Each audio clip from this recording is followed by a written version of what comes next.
Hello and welcome to this month's episode of Diversity Inclusion Addressing the Elephant in the Room. I'm Lindsay Bridges, and during this series I will be exploring DHL Supply Chain UK and Ireland's journey on our D&I agenda, addressing a range of diversity topics through discussions with colleagues from across the business. Diversity and inclusion comes in many shapes and forms, and some of the barriers that people face that prevent them from being truly included are invisible. In this episode of D&I Addressing the Elephant in the Room, we're going to be exploring the subject of mental health, a topic that's still taboo in many cultures and unfortunately still carries a stigma. Research from the mental health charity Mind tells us that in England, 1 in 4 people will experience a mental health problem of some kind every year. 1 in 6 people report experiencing a common mental health problem like anxiety or depression in any given week. And over the course of someone's lifetime, 1 in 5 people have suicidal thoughts, 1 in 14 people self-harm, and 1 in 15 attempt suicide. Some staggering statistics to give us some context. So if inclusion really means bringing your full self to work every day, to be the best version of yourself at work every day, then in my view, ensuring companies are set up to support mental health is a core part of any inclusion strategy. If, as an employee, I have a mental health issue and I don't feel comfortable talking to my employer, how can I possibly be bringing my full self to work? And for me personally, as an HR leader, I want all our colleagues to feel good about coming to work, to enjoy what they do, to feel supported in the work environment, and we can only achieve this through a truly inclusive culture. Today, I'm joined by Debbie Fennell, our Senior Benefits Manager in DHL Supply Chain UK and Ireland, and we're going to talk about some of the work that we've been doing to foster inclusion in our business by making mental health much less of a taboo subject. Mental health is indeed the elephant in the room, and we need to truly acknowledge that it is okay to speak about it and that it is okay not to be okay. Last month, we took part in Mental Health Awareness Week, and some of our DHL colleagues showed amazing courage in sharing their own personal stories, really to help normalise this topic. Let's listen to what they said. We all know it's a taboo subject, but it's coming out into the world a lot better nowadays. For me, it started from when I left the military. I had to get my head sorted out to becoming a civilian and working in a civilian environment, but I couldn't do that. My first proper job in civilian street was going back over to Afghanistan and working for the military for 2 years as a civilian contractor.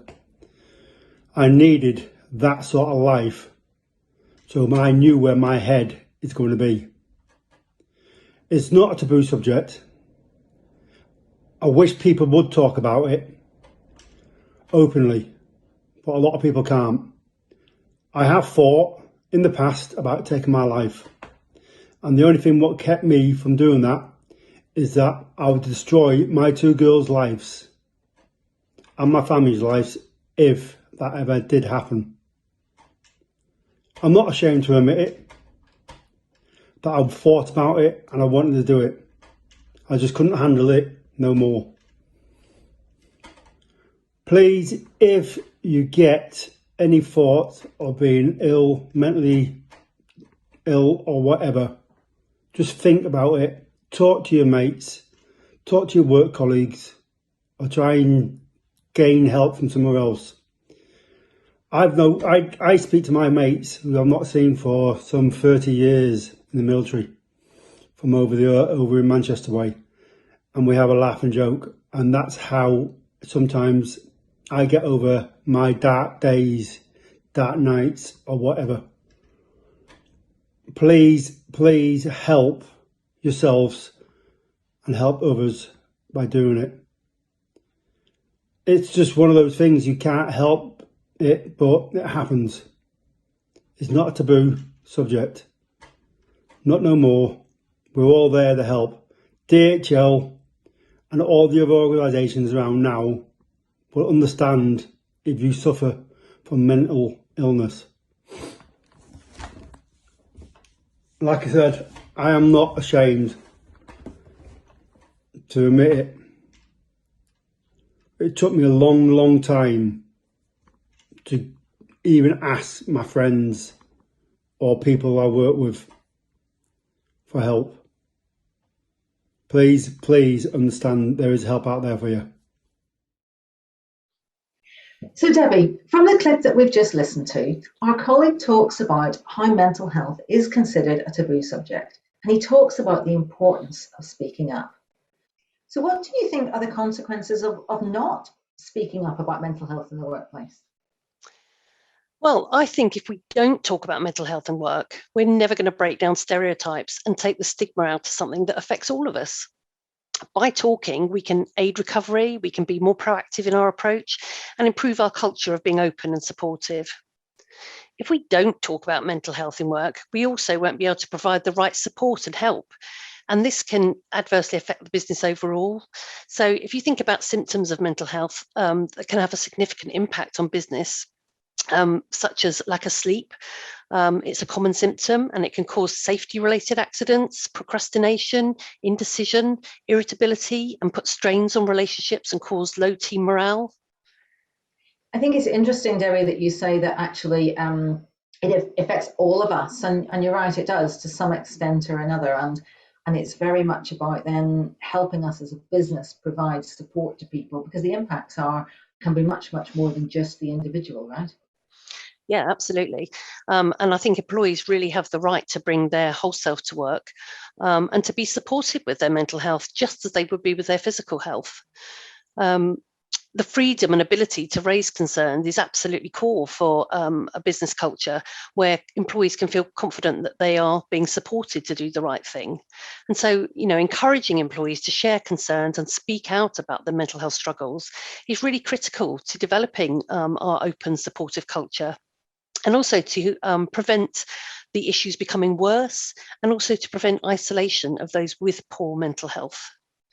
We do know that there's strong evidence out there that workplaces with high levels of mental well-being are more productive. And so addressing well-being at work increases productivity by as much as 12%. But to address it, we do all need to talk about it. Yeah, so it's interesting to see, the consequences of not speaking up, are both quite negative in terms of the individual impact, but the business impact as well. So if we can encourage people to speak up, it's not only the right thing to do as for individuals and as a supportive employer, but actually there's some real business benefits to it as well. But for me, I must admit, it's all about the right thing to do.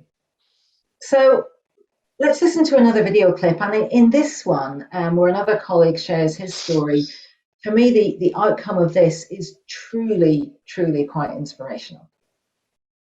My mental health got left unchecked for many years by myself. When I did seek help, it was a little bit too late, but we have been managing it with medication and counselling, which doesn't always work. Last year, I reached out to my line manager. I thought, this is the end of the job, this is the end of any chance of progression, this is the end of my career within DHL. But I needed to make that connection, I needed to make it known within the workplace. Very supportive, very understanding, and has been since. At the beginning of this year, my mental health took a bit of a turn and I contemplated on taking my own life. Just didn't want to be here anymore. I could see the effects it was having on my partner and my children, and I just couldn't continue. Then a light bulb moment, something happened that made me realise that my childhood wasn't my fault. So I sat down with my partner, spoke to her about it. As always, very understanding and very supportive, and like she has been for many years. The very next morning I was on my way to work when I come across a young lad on the wrong side of the motorway bridge. So I stopped to talk to him without thinking, straight out of the car, straight over. Police and paramedics turned up, he wasn't having none of it, wouldn't speak to him. We started talking, we got onto mental health and why he was there. And then I told him that I'd contemplated taking my own life a couple of weeks before, and that if I'd have done it, I wouldn't be there to speak to him that morning. After 15 minutes, he asked me to hold his hand and help him back over the other side of the railings because he didn't want to fall. A very powerful moment for both of us. We choose to live in silence with mental health because we don't want to be a burden on others, but we're not a burden. Help is out there. Speak to your line managers. If you can't do that, speak to your HR business partners and for the right way to go. Let's break this stigma together. So Debbie, we can see from this that the role of the manager, it's really very important to help normalise just asking for help and making sure an employee doesn't feel like their career is threatened, by mentioning this kind of mental health type issue. So what advice would you give, and do you give on a regular basis? What advice do you give to managers to deal with this, particularly when it can be really quite delicate and people might be concerned about how to go about broaching this subject? Yeah, well, I actually think the best bit of advice is don't try to fix people.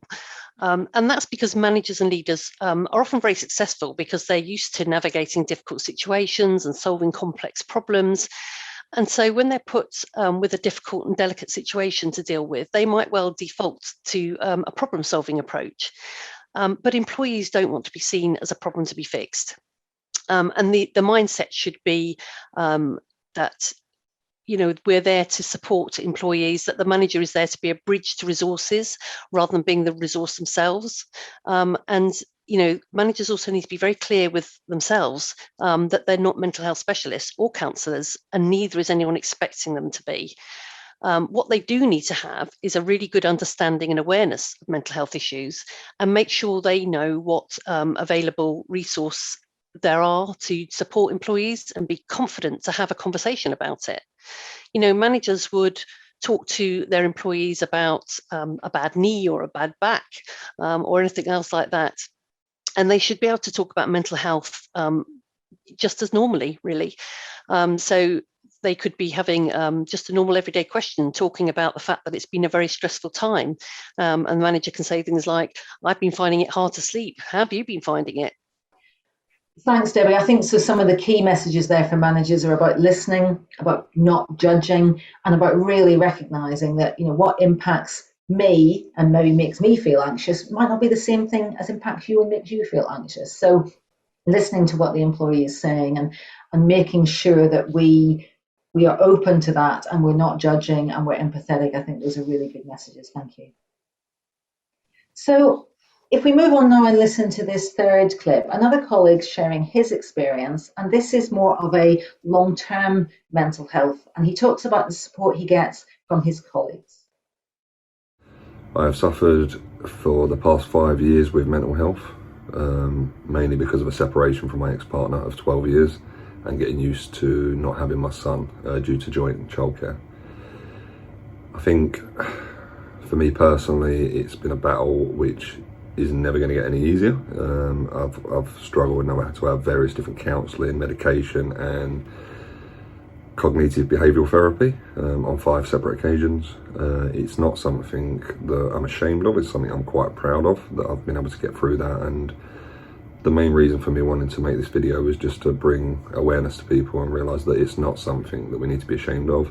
There is no stigma around it anymore. At the end of the day, it's like any other illness. It's just that I need to have medication and therapy to support. Me personally, I think if it wasn't for my colleagues, family and friends, I wouldn't be where I am today, and been able to take on a challenging role like I have done. And it's that constant communication that's really supported me throughout my mental health issues. I just want everyone to realise that it's not something to be ashamed of.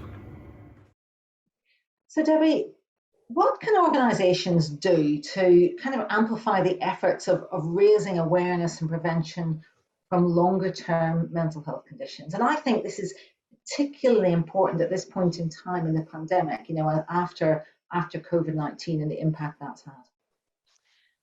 I think it's really key that we have an environment where employees are feeling able to talk openly about mental health and that there isn't stigma or any adverse impact upon them for speaking out. And to be able to do this, I think there are several things we need to do as an organisation. One is to address wellbeing holistically.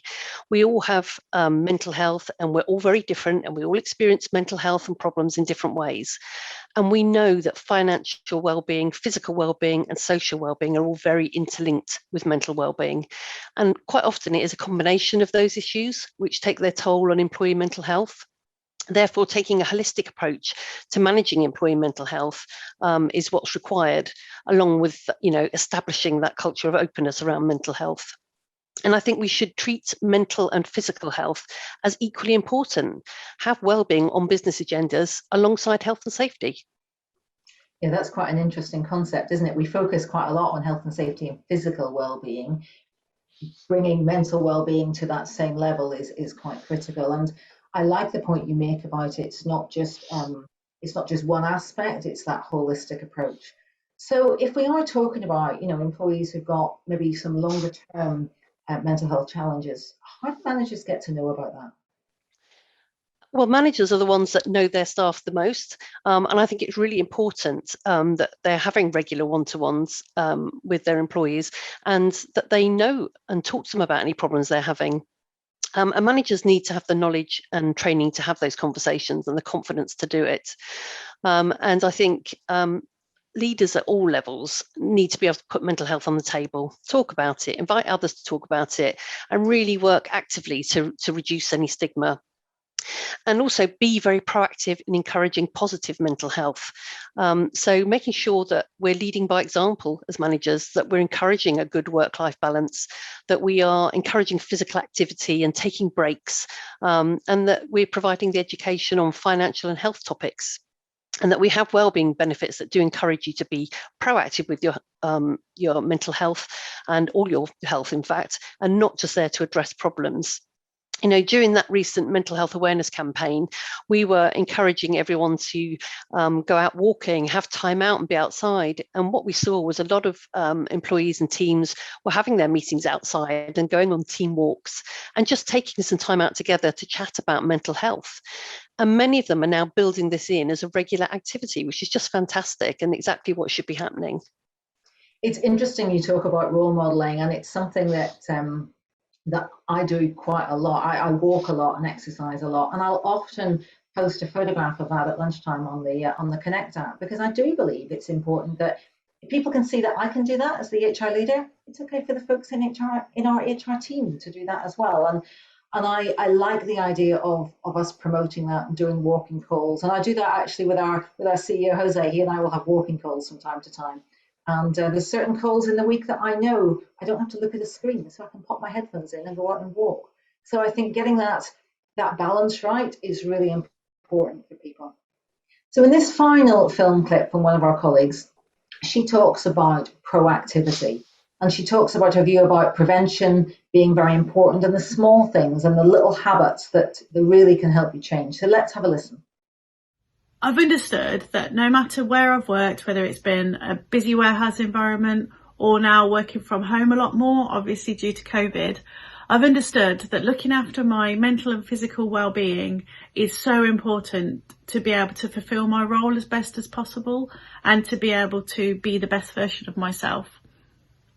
I've understood that to be productive, I need to take my lunch break as much as possible. And when I do, I go out for a walk or even a run sometimes, and just take that time away from the screen, because I know for me, prevention is better than cure when it comes to my mental health.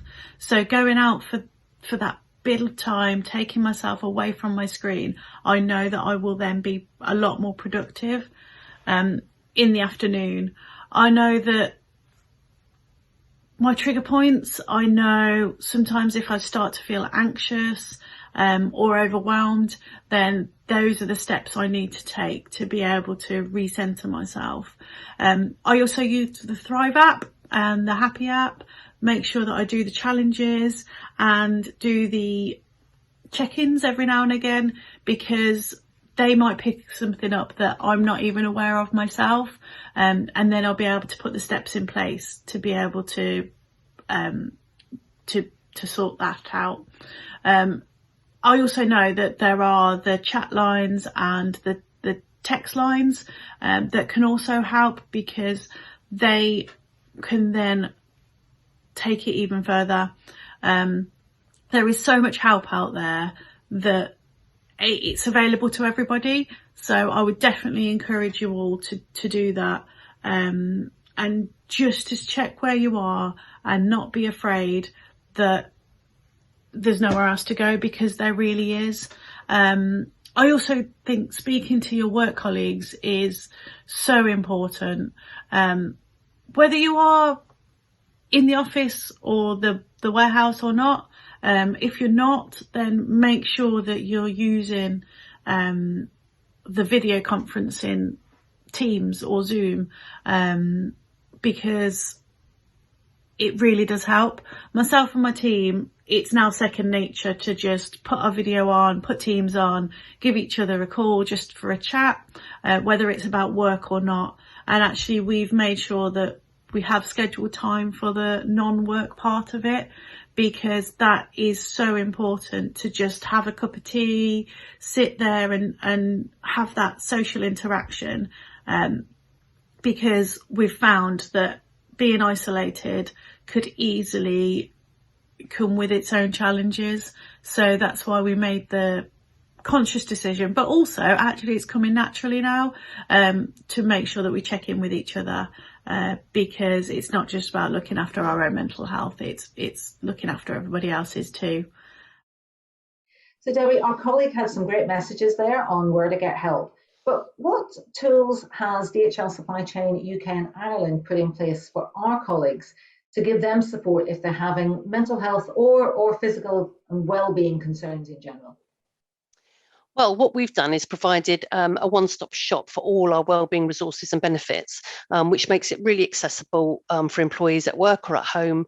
They have an app that's a single sign-on, and so it's really easy to access all the information and resources they need. And within that, we've got a very comprehensive EAP service, which provides free counselling and has a live chat function. We have the Thrive Mental Health app. We have mindfulness sessions, mental health journaling sessions. We have various financial and physical wellbeing benefits. So we have a confidential debt assistance program, for example, affordable loans. We have a 24/7 GP service, and all various things like discounted gyms and a cycle to work scheme. So Debbie, a wide range of benefits with a strong focus on mental health, but also bringing in that financial and physical health that you talked about earlier. And one of the things that I really like about the benefits we offer is that it's not just aimed at the colleague themselves, but also many of these are accessible to their families. Because one of the things that I find in terms of dealing with mental health in my own family scenario is that it's not just the individual impacted, it's the family around them as well. So that level of support, I think, is actually really quite important. So Debbie, if you had one short message, one critical piece of advice for everybody listening today on this subject, what would that be? Well, there's so much I could say, but I think to talk is the main message, really. Talk to someone if you're suffering with your mental health, whether that's a friend, a colleague, line manager, a member of your family, or maybe even a stranger via something like the EAP or our GP service. Talking is that first big step, and it's so important. And once you talk, you'll find out that you're absolutely not alone, and it really is okay to not be okay. Debbie, thank you. I think that's really one resounding message to wrap up everything we've heard today. You shared some of the really good things that DHL Supply Chain are doing, and I'm sure there's probably also more that we could do and learn from others. You've given some advice to our line managers. You've given some advice to individual colleagues, and I think the real message is, please talk, please speak up. It's okay not to be okay. So thank you for listening today. That's it for this episode. Keep an eye out next month for our next episode, when I will be discussing our D&I strategy from a global perspective with two very special guests from our global team. And don't forget, you can watch us on YouTube, or you can listen to us via Spotify or iTunes. Thanks.